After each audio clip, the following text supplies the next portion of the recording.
warahmatullahi wabarakatuh. Alhamdulillah pada hari ini kita bertemu kembali dalam sebuah channel YouTube yang kami sebut sebagai pengusaha suka belajar.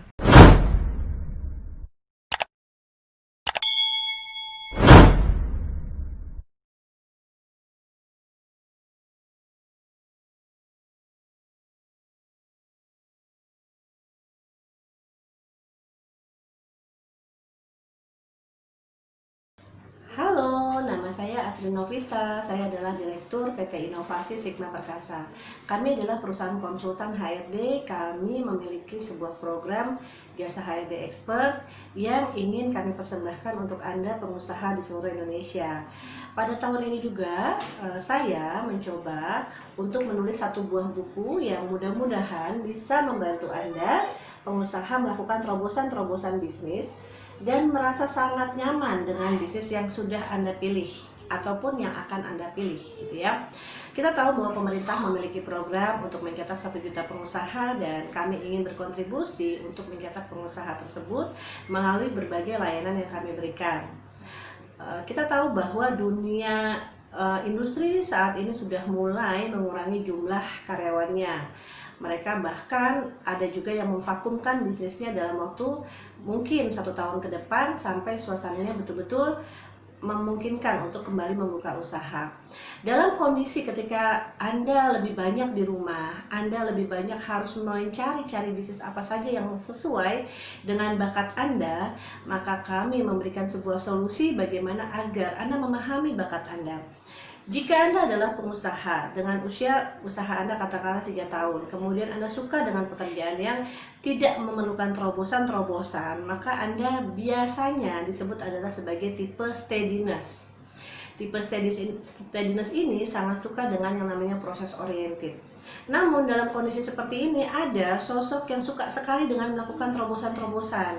Itulah yang kita sebut sebagai sosok dominans. Sosok dominans memberikan arah yang sangat tajam kepada para timnya, karyawannya agar melakukan terobosan-terobosan yang luar biasa.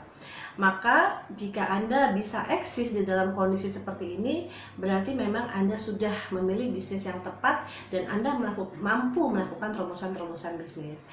Namun jika Anda galau dan ingin berkonsultasi dengan kami, maka kami akan membantu Anda dengan panduan buku ini ya.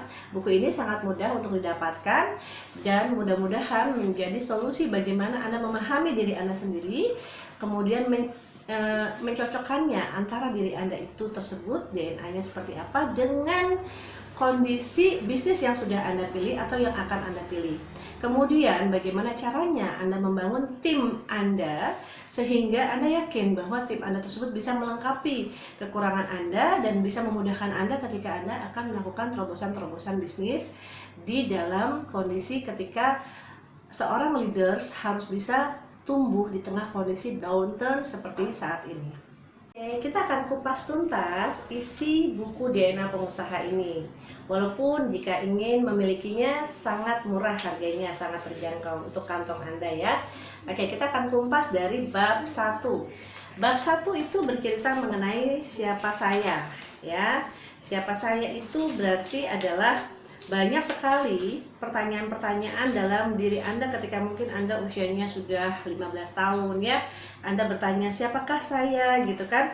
Kemudian kita pernah tahu ada sebuah buku ya pada zaman katakanlah 20 tahun yang lalu yang sangat terkenal yang namanya adalah Personality Plus. Nah, di dalam buku tersebut dinyatakan bahwa ada tipe orang yang disebut kolerik, sanguinis, plekmatis, dan juga melankolis. Apa bedanya dengan penjelasan di dalam DNA Pengusaha ini?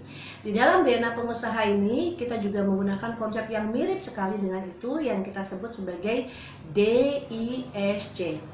D itu berarti kolerik, sedangkan I itu adalah sanguinis, sedangkan steadiness di dalam DISC disamakan dengan plekmatis, dan satu lagi compliance di dalam DISC adalah melankolis.